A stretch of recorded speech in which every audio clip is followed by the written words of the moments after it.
Katarak itu apa sih? Kebanyakan dianggap sepele oleh kebanyakan orang. Terutama yang buat yang masih produktif, yang Pak masih Diki, produktif, masih muda yang ya. masih bekerja, yang masih sehat. Betul. Makanya.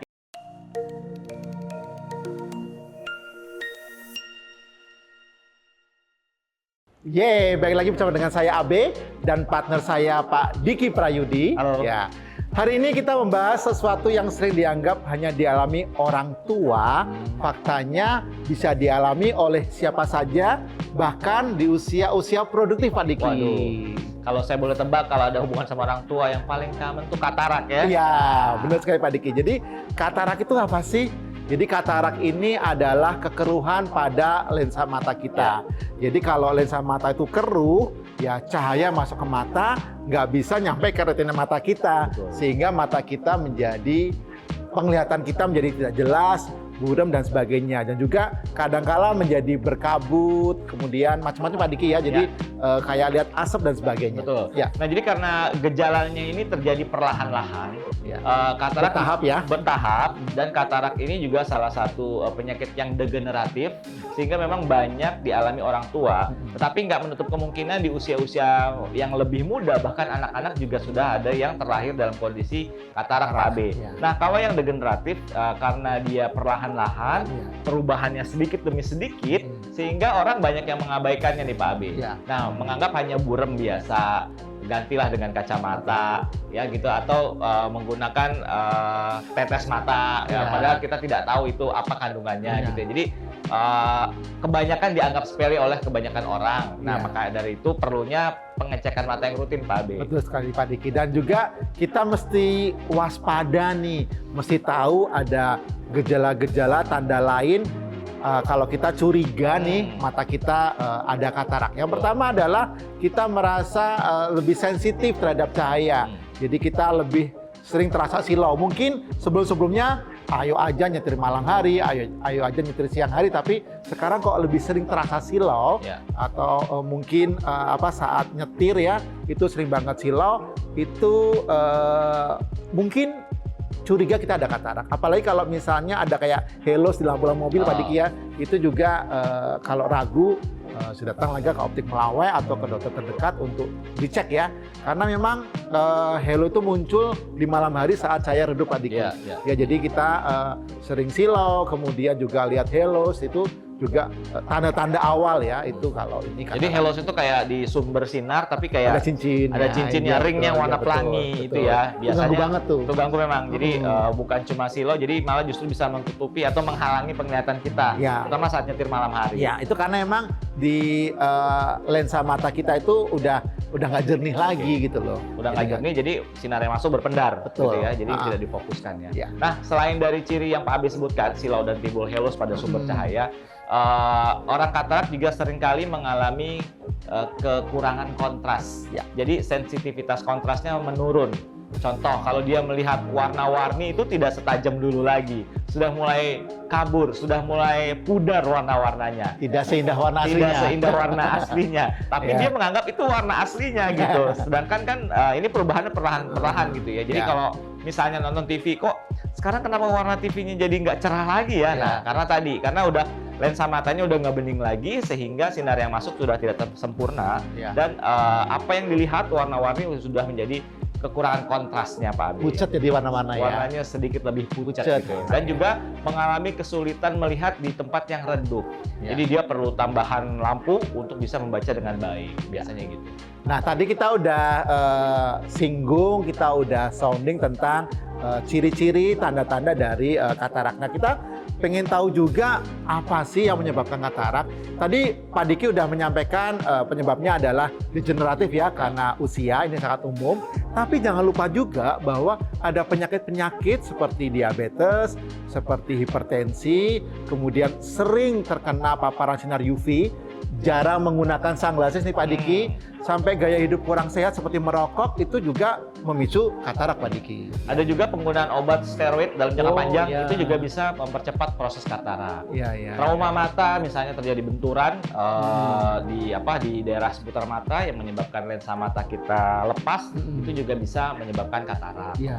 Nah, tadi saya lupa mention nih, salah satu ciri gejalanya selain dari yang tadi sudah disebutkan adalah ada perubahan status refraksi Pak Abe. Jadi tiba-tiba minusnya turun Ya. atau tiba-tiba minusnya naik. Naik, Padahal ya. Biasanya pada saat kita usianya di atas 40 tuh minus itu udah stabil. Stabil. Tapi Naik kok bisa terus. turun ya atau naik Naik terus terus, ya. ya. Nah, itu tergantung tipe kataraknya Ya, Pak Abe. Jadi betul. kalau kataraknya yang ada di tengah, yang di nuklear, itu biasanya minusnya jadi tambah banyak.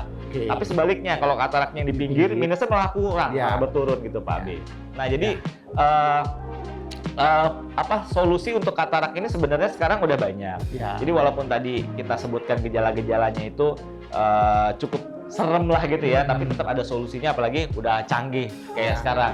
Cuma tetap daripada kuratif, preventif itu lebih baik. Betul. Tapi kalau udah terkena katarak, preventif ya udah nggak ada fungsinya karena kita udah kena katarak gitu Iya. ya. Nah, untuk mencegahnya atau preventif, Terutama yang buat yang masih produktif, yang Pak masih Diki, produktif, masih muda yang ya. masih bekerja, yang masih sehat, Betul. makanya kita perlu jaga dari faktor-faktor yang disebutkan Pak Abe tadi. Ya. Yang paling gampang adalah pakai sunglasses saja kalau Betul. keluar ruangan. Apalagi kan Betul. kita udah tinggalnya di daerah tropis, Ya. UV-nya tinggi, ya sinarnya banyak, sehingga kita perlu melindungi mata kita dari salah satu penyebab katarak yaitu sinar UV tadi Pak Abe. Nah, Jadi- selain dari luar juga dari dalam perlu kita proteksi dengan makan makanan yang banyak mengandung vitamin-vitamin yang dibutuhkan mata kita seperti vitamin A, vitamin C, vitamin E. Ya itu bisa vitamin C apalagi untuk menetralisir Oksida. itu sebagai antioksidan, Ya. menetralisir Radikal dari bebas. radikal bebas seperti sinar UV tadi Ya. ya. Setuju Pak Diki kalau pakai sunglasses itu sangat efektif untuk menghalau sinar UV sehingga tidak cepat kena katarak, juga bonusnya jadi keren dong. Ya kan? Jadi makin kece kita ya kalau pakai Ya. sunglasses ya. Jadi bonusnya kece keren, matanya sehat jadi nggak cepat kena katarak ya. Apalagi kalau sunglassnya asli di lawan. Iya, oke ya. Iklan. Ada double polarized. Iya. Ya. Oke, berikutnya adalah kontrol penyakit nih. Yang penting ya tadi kan karena penyakit ada diabetes atau hipertensi itu lebih risiko lebih resiko. cepat, lebih tinggi resikonya untuk Katarak ya? terkena katarak lebih Lagi cepat pula ya. diabetes hipertensi kan juga genetik ya Pak Abi. Betul, Jadi kalau ada turunan ya. histori orang tua kita menderita itu, ya gaya hidupnya kita jaga-jaga deh ya. Ya, benar. Olahraga yang cukup, makan juga yang benar, diatur Ya. dietnya, gulanya, apalagi kalau udah usianya dari 30, 35, nah itu Betul. udah warning lah, jangan sembarangan makan gitu ya. Ya. Plus pakai kacamata hitam Pak Diki Yes, ya, jangan lupa betul. yang udah memiliki perlindungan sinar UV 100%. Ya. Nah, jadi perlindungan udah, gaya hidup diatur, faktor resiko juga perlu dihindari, makan makanan juga untuk mempertahankan kesehatan mata kita, Betul. supaya kan sebenarnya tubuh kita tuh punya sistem metabolik sendiri, Ya. jadi bisa menangkal radikal bebas yang membahayakan mata Ya. seperti vitamin C, vitamin A. Itu sangat bagus dikonsumsi untuk meningkatkan ketahanan dari retina dan juga lensa mata kita kalau ngomongin katarak Pak Ali. Ya. Dan satu lagi yang nggak kalah penting adalah pemeriksaan dini Pak Diki. Jadi jangan lupa teman-teman tuh cek rutin, medical check up setahun sekali. Terutama kalau ada keluarga yang ada risiko diabetes atau hipertensi, cek-cek ya. Nah, jadi jangan nunggu nanti tua baru ketahuan gitu kan, cek dulu. Malah kalau memang udah usianya di atas 40, Ya. harus lebih sering nih untuk cek-ceknya ya. Ya. Oke. Apalagi kalau udah di atas 50 tahun nih Pak Abi, sebaiknya sesekali untuk cek matanya ke dokter mata. Tuh. Jangan cuma ke optik, karena kalau Tuh. di optik kan kebutuhannya untuk membuat kacamata, ya. Ya. Tapi kalau ke dokter mata biasanya dicek semuanya nih, mulai dari tekanan bola mata, kejernihan kornea, tingkat kontrasnya gitu. Karena kalau di optik biasanya tidak dilakukan pemeriksaan-pemeriksaan Betul. tadi. Sehingga kalau memang dideteksi oleh dokter mata ada indikasi yang mengarah ke keruhan lensa, bisa segera dicarikan solusinya. Biasanya yang paling umum adalah solusinya dengan jalan operasi, Pak Abi. Ya. Tapi untuk menentukan apakah seseorang perlu dioperasi katarak apa tidak, biasanya ada dokter yang memutuskan Ya. dan juga pasien kesiapan pasien kapan mau dilakukan operasi atau tidak. Tapi kalau sekarang sih penyembuhannya udah tinggi sekali ya, karena teknologi udah canggih, nggak perlu rawat inap, Ya, bisa dilakukan pulang dengan ya. cepat langsung pulang. Ya. Dan hasilnya di saat itu juga pasca operasi juga bisa kelihatan, Ya. customer atau pasien bisa lihat dengan jelas lagi. Karena lensanya langsung jernih Pak Lensanya Diki ya. langsung jernih. ya. Kemudian kalau misalnya tadi Pak Diki nyebutin tentang tekanan bola mata, hati-hati kalau memang tekanan bola mata tinggi, ada risiko untuk muncul glaukoma, bisa menggunakan obat tetes mata dari dokter atau mungkin tindakan laser untuk menurunkan tekanan bola mata. Nah, kalau ada misalnya diabetes, di retinanya ada masalah namanya retinopati diabetik, itu bisa ditangani juga dengan laser atau suntikan intravitreal supaya kerusakan retina nggak makin parah. Ya, jadi memang penyakit mata tuh banyak sekali dan cukup kompleks Pak B.